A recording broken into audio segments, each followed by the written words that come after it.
इन तस्वीरों को जरा ध्यान से देखिए। खबर है कि तमाम प्रदर्शनकारी संसद भवन तक पहुंच गए। पहले तो बारी बारी से बहुत सारे गेटों को बंद करना पड़ा, सुरक्षा व्यवस्था को और मजबूत करना पड़ा। जगह जगह सुरक्षा कर्मियों ने बंदूकें तान लिया और थोड़ी ही देर बाद पता चलता है कि प्रधानमंत्री मोदी अचानक संसद छोड़कर निकल गए। लोग कह रहे हैं कि प्रदर्शनकारियों के डर से संसद छोड़कर भाग गए 56 इंच, क्योंकि प्रदर्शनकारी संसद भवन तक पहुंच गए थे। पूरे क्षेत्र में अफरा तफरी है। सत्ता के खिलाफ जनता की नाराजगी, युवाओं की नाराजगी मैदान में उतर चुकी है। इसी बीच नेता प्रतिपक्ष राहुल गांधी से जब मीडिया ने इस बारे में सवाल किया तो उन्होंने कुछ भी बोलने से इनकार कर दिया। संसद के भीतर राज्यसभा में जब मल्लिकार्जुन खड़गे इस मामले पर बोलते हैं तो अचानक से खूब जोर जोर से हल्ला शुरू हो जाता है। सत्ता पक्ष के लोग भी शोर मचाना शुरू कर देते हैं और फिर संसद को, राज्यसभा की कार्यवाही को स्थगित कर दिया जाता है। सड़क से संसद तक की जिस लड़ाई की बात अक्सर होती है, आज वो सच में जमीन पर देखने को मिली है। कॉकरोच जनता पार्टी ने पेपर लीक के मुद्दे पर देश के तमाम युवाओं को एकजुट किया और दिल्ली में देश के युवाओं के गुस्से का इजहार हुआ है। हजारों नहीं बल्कि आसपास के तमाम क्षेत्रों को देखें तो चर्चा है कि लाखों की भीड़ जंतर मंतर से लेकर दिल्ली की तमाम सड़कों, रेलवे स्टेशनों, खासकर मेट्रो और अन्य स्थानों पर नजर आई है। संसद के एकदम करीब तक प्रदर्शनकारी पहुंच गए। आंसू गैस के गोले खूब दागने पड़े, सभी दरवाजों को बंद करना पड़ा, मेन गेट भी बंद करना पड़ा। यानी अब तक जो चर्चा हो रही थी कि संसद तक मार्च करना है, वो मार्च आखिरकार हो ही गया। सत्ता की लाठी और सत्ता की बंदूकें उसे रोक नहीं पाई हैं। हालांकि शायद देश के युवाओं में जितना गुस्सा है, जितनी नाराजगी है, उसको भांपकर युवाओं को बहुत ज्यादा जबरदस्ती रोकने से भी सरकार ने परहेज किया होगा। डर भी है, लेकिन जगह जगह लाठीचार्ज से लेकर आंसू गैस के गोले, मारपीट जैसी खबरें लगातार आ रही हैं। प्रदर्शनकारियों ने जब संसद में घुसने की कोशिश किया तो संसद की सुरक्षा बढ़ा दी गई, मेन गेट बंद करना पड़ा, आंसू गैस के गोले दागने पड़े और जो लोग खुद को विश्वगुरु कहा करते थे वो पहले तो प्रदर्शनकारियों से बातचीत करने नहीं जा पाए। इतने हफ्तों के बीच एक शब्द नहीं बोल पाए और आज जब प्रदर्शनकारी खुद ही संसद पहुंचे तो फिर कथित रूप से बड़े बड़े 56 इंची लोग दुम दबाकर भाग लिए। भीड़ को तीतर बीतर करने के लिए तमाम तरीके के आजमाइश हो रही है पुलिस द्वारा। संसद के बाहर जब ये सब कुछ चल रहा था तो भीतर संसद भी चल रही थी। प्रधानमंत्री समेत तमाम लोग मौजूद थे और जब माहौल बिगड़ने लगा तो वहां से निकलना पड़ा। इससे पहले प्रदर्शनकारी राजीव चौक और मंडी हाउस मेट्रो स्टेशन में घुसे थे। सुबह से ही कई लोग बैरिकेडिंग तोड़कर पार्लियामेंट थाने तक पहुंच चुके थे। तभी खबर आई कि कॉकरोच जनता पार्टी वाले दीपके ने अपनी भूख हड़ताल भी खत्म कर दिया। सुबह के वक्त में अन्य अनशनकारियों ने भी अपनी भूख हड़ताल खत्म कर दिया था। खबरें यह भी चल रही हैं कि सीजेपी के प्रवक्ता सौरभ दास और आशुतोष रांका केंद्रीय मंत्री जेपी नड्डा से मिले हैं। इसी बीच सोनम वांगचुक ने अस्पताल प्रशासन को पत्र लिखकर कहा कि संसद मार्च में जाना है, मुझे डिस्चार्ज करिए, मेरी तबीयत ठीक लग रही है। खबरें यह भी चल रही हैं कि गृह मंत्री अमित शाह ने शिक्षा मंत्री धर्मेंद्र प्रधान से मुलाकात की है। अब देखना यह है कि इस मुलाकात से निकलता क्या है। दैनिक भास्कर लिखता है कि सरकार के प्रतिनिधिमंडल से सीजेपी के लोगों से बातचीत के बाद अस्थायी रूप से इस मार्च को रोक दिया गया है। अभिजीत दीपके ने कहा है कि बातचीत जारी रहने तक मार्च स्थगित रहेगा। समझने वाली बात यह भी है कि यह मामला सिर्फ दिल्ली में नहीं बल्कि देश भर में गूंजने लगा है। बिहार विधानसभा के बाहर तमाम सदस्यों ने धर्मेंद्र प्रधान का इस्तीफा मांगा। देश के अलग अलग शहरों में भी इस तरह के प्रदर्शन हो रहे हैं। धर्मेंद्र प्रधान का इस्तीफा मांगा जा रहा है और मोदी सत्ता से जवाबदेही। उधर सभा सांसद डिंपल यादव जंतर मंतर की तरफ बढ़ी। अपने तमाम सांसदों के साथ मंडी हाउस मेट्रो स्टेशन के अंदर इंकलाब जिंदाबाद के नारे लगने शुरू हो चुके थे। आम आदमी पार्टी के नेता मनीष सिसोदिया, संजय सिंह और आतिशी जंतर मंतर पहुंचे। सीजेपी के समर्थन में आजाद समाज पार्टी के नेता भी पहुंचे। दिल्ली पुलिस भी अपनी तरफ से कह रही है कि मीडिया में कुछ प्रदर्शनकारियों को हिरासत में लिए जाने की खबरें चलाई जा रही हैं, लेकिन ऐसी कोई घटना नहीं हुई है। स्थिति को पूरी तरह से पेशेवर तरीके से संभाला जा रहा है। पुलिस ने सबसे अनुरोध भी किया है कि किसी भी तरह की अफवाहों और भ्रामक खबरों पर यकीन न करें। जंतर मंतर और आसपास के इलाकों में शांति और कानून व्यवस्था बनाए रखें, हम इसमें पूरा सहयोग करेंगे। हालांकि इसी बीच तमाम ऐसी तस्वीरें भी आई हैं जहां पर लाठीचार्ज से कई छात्र घायल हुए। कहा जा रहा है कि हजारों की संख्या में पुलिस फोर्स बुला लिया, सीएपीएफ के जवान तैनात कर दिए, बड़ी बड़ी गाड़ियां, बड़े बड़े हथियार लगा दिए, लेकिन एम्बुलेंस की व्यवस्था नहीं की गई। इसके पहले खुद सीजेपी से जुड़े हुए लोगों ने ऐसे तमाम वीडियो साझा किए जिसमें दावा किया गया कि ट्रकों में भर भर के ईंट और पत्थर जंतर मंतर के आसपास रखे गए। लोग आशंका जता रहे हैं कि शायद ये प्रशासनिक साजिश हो सकती है कि पहले अपने कुछ गुर्गों को भीड़ में भेज दीजिए, प्रदर्शनकारियों में शामिल करवा दीजिए, पुलिस पर हमला करवाइए और फिर पुलिस को लाठीचार्ज करने का बहाना मिल जाएगा। पीट पीट के देश के युवाओं को तीतर बीतर कर दिया जाएगा, भगा दिया जाएगा, जैसा कि अक्सर होता आया है। हम सब ने देखा है अलग अलग सरकारें बार बार इस तरह के हथकंडे अपनाती हैं, शांतिपूर्ण प्रदर्शन को हिंसक बनाती हैं और फिर मार पीट के भगा देती हैं। इसके पहले सोनम वांगचुक ने अस्पताल से एक पत्र जारी किया था और उसमें 3 शर्तें रखा। हालांकि उन शर्तों में धर्मेंद्र प्रधान का इस्तीफा गायब था। इसे लेकर चर्चा होने लगी कि क्या उन्होंने एक बड़ा यू टर्न मार लिया है। शुरुआत हुई थी धर्मेंद्र प्रधान के इस्तीफा मांगने से, उसी वजह से भूख हड़ताल शुरू हुई और अब वांगचुक की शर्तें अलग ही रास्ते पर जा रही हैं। पहली शर्त उन्होंने रखा कि अगर सरकार शिक्षा व्यवस्था में बीते दिनों हुई चूक चूक की जिम्मेदारी ले ले तो अनशन खत्म कर देंगे। दूसरा इन्होंने रखा कि अगर सीजेपी के लीडर्स और मैं संसद भवन तक पहुंच जाएं और सांसद हमें आश्वासन दें कि शिक्षा का मुद्दा संसद में उठाया जाएगा। और तीसरी शर्त उन्होंने रखा कि अगर मेरी तबीयत और खराब हुई और पार्टियों के सांसद नेता मुझसे मिलने आए, मुझे ऊपर कही गई बातों का आश्वासन दे तो मैं अपनी भूख हड़ताल खत्म कर दूंगा। अब लोग सवाल ये करने लगे हैं कि इन 3 शर्तों में कहीं भी धर्मेंद्र प्रधान का इस्तीफा नहीं है। सोनम वांगचुक कह रहे हैं कि शिक्षा व्यवस्था में जो गड़बड़ी हुई इसकी जिम्मेदारी ले लें। तो जिम्मेदारी किस तरह से लेनी है? क्या जबानी रूप से सरकार का कोई व्यक्ति कह दे आके कि हमसे गलती हो गई और फिर आप अनशन खत्म कर देंगे? दूसरी शर्त में इन्होंने लिखा है कि हम संसद भवन पहुंच जाएं और तमाम सांसद हमें आश्वासन दें कि शिक्षा का मुद्दा संसद में उठाया जाएगा। यह आश्वासन लेकर आप करेंगे क्या? संसद में कोई मुद्दा उठा देने से क्या हो जाएगा? विपक्ष के तमाम सांसद ये मुद्दा वैसे भी उठाते रहे। कांग्रेस जो पिछले कई महीने से नीट पेपर लीक के मामले पर ही बोलती रही है, प्रदर्शन करती रही है, विपक्ष के और भी तमाम पार्टियों के लोग समय समय पर आवाज उठा रहे हैं। तो क्या वो इस मुद्दे को संसद में खुद से नहीं उठाएंगे?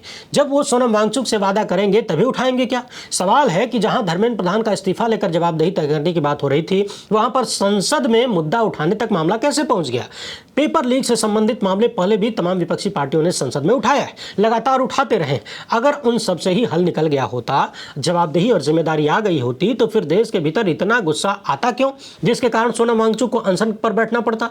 उन्होंने तीसरी शर्त रखा है कि मेरी तबीयत और खराब हुई और पार्टियों के सांसद नेता मुझसे अस्पताल में मिलने आए और मुझे इस तरह से आश्वासन दे तो मैं अनशन खत्म कर दूंगा। यहां भी समझने वाली बात यह है कि उन्होंने तमाम पार्टियों की बात किया है, जबकि जिम्मेदारी सत्ताधारी पार्टी की है। तमाम पार्टियों के नेता और सांसद तो पहले से ही आपके पास आते जाते रहे, आपका ढांढस बंधाते रहे, आपके हाथ में हाथ मिलाते रहे, आपसे मुलाकात करते रहे। अस्पताल में आप उनसे मिलकर और उनसे आश्वासन लेके करेंगे क्या?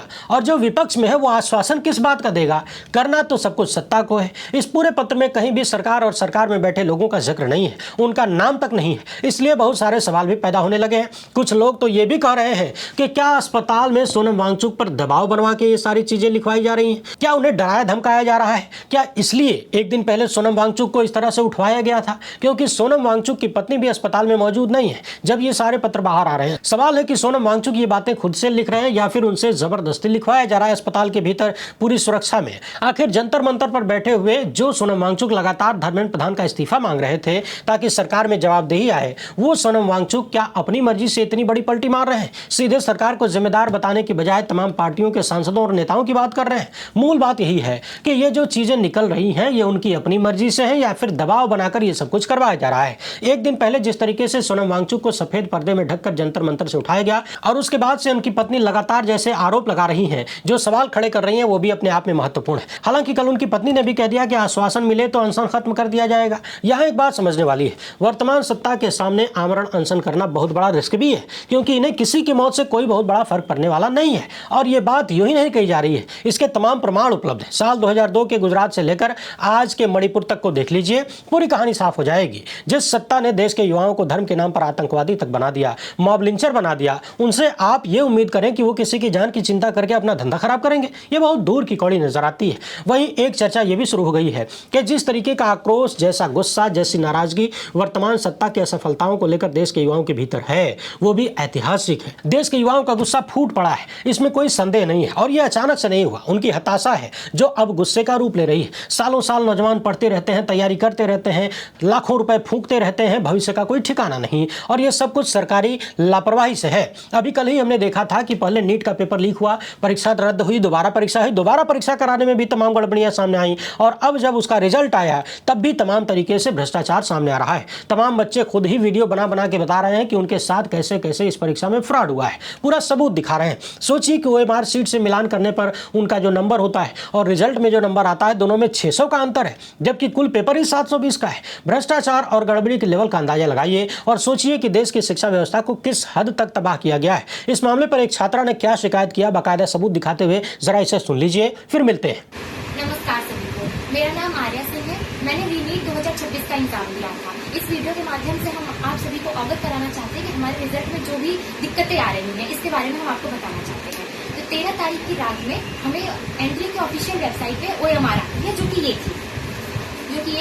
इसमें सीक्वेंस नंबर गलत था, लेकिन इससे पूरे जो भी थे हमारे 609 नंबर बन रहे थे। सीक्वेंस नंबर में जैसे क्वेश्चन नंबर हमारे थे उसमें 77 दो बार दे दिया था, 77 को मिसिंग करके उसकी जगह 85 दो बार दे दिया था। लेकिन इसमें से जो नंबर आ रहे थे वो हमारे 609 नंबर बन रहे थे। इसके बाद हमने उनके चैलेंज पोर्टल पे जाके हमने कंप्लेंट फाइल करी, जिसका प्रूफ हमारे पास ये है कि हमारे हमने करा है कि हमारे 77 मिसिंग है, 85 2 बार किया है। तो उसी दिन शाम को एनटीए की ऑफिशियल वेबसाइट पे भी चैलेंज वाले पे हमें ये OMR अपडेटेड OMR मिलती है, जिसमें सीक्वेंस नंबर सही हो गया है और इससे भी 609 नंबर बन रहे हैं हमारे, और कुछ दिक्कत नहीं थी। इसके बाद अब कल रात में हमें रिजल्ट आता है हमारा, जो कि सबसे पहले हमने 12 बजे के लगभग हमारा रिजल्ट खुला, जो कि 540 नंबर बने इससे। लेकिन जब हमने 2 से 3 बार खोला 540 ही आए। उसके बाद जब हमने उसके 1-1.5 घंटे बाद ओपन करा तो हमारा रिजल्ट चेंज करके उन्होंने 167 का रिजल्ट कर दिया है। ये इसके रिगार्डिंग हमने एनटीए को मेल भी किया है, जिसका प्रूफ ये रहा, और हमने एजुकेशन मिनिस्टर को भी मेल किया है, जिसका प्रूफ ये है।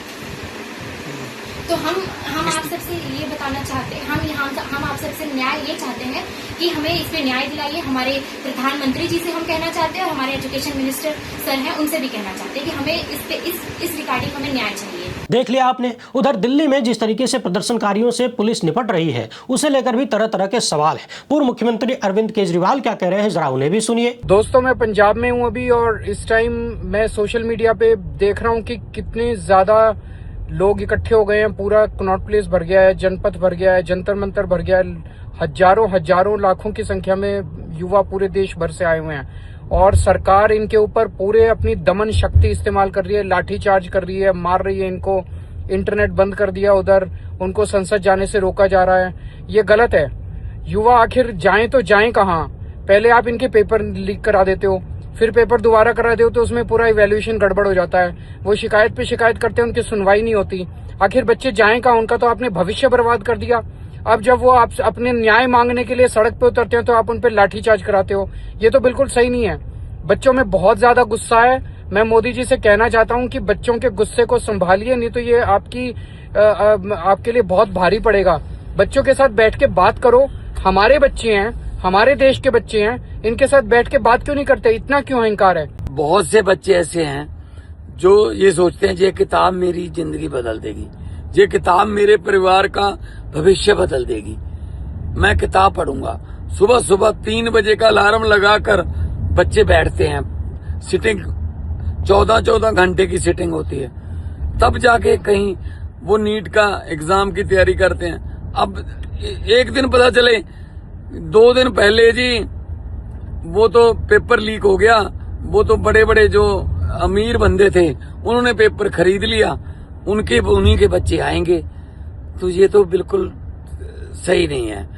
मैं जंतर मंतर पे जो भी इनका हमारे स्टूडेंट्स का जो प्रदर्शन है, मैं उसकी सपोर्ट करता हूं। हम एक साथ हैं। जिंदाबाद इनकलाब जिंदाबाद। इसी बीच एक खबर यह भी आई है कि समाजवादी पार्टी के तमाम सांसदों को थाने में बिठाया गया। बच्चों की पिटाई तो चल ही रही है, बाकी स्क्रीन पर ये जो सारी चीजें चल रही हैं, इससे अंदाजा लगाइए कि दिल्ली में देश के युवाओं का गुस्सा किस कदर फूटा है। तस्वीरों को देखते जाइए और लोकतंत्र किस कदर मजबूर हो चुका है, उसका अंदाजा लगाते जाइए।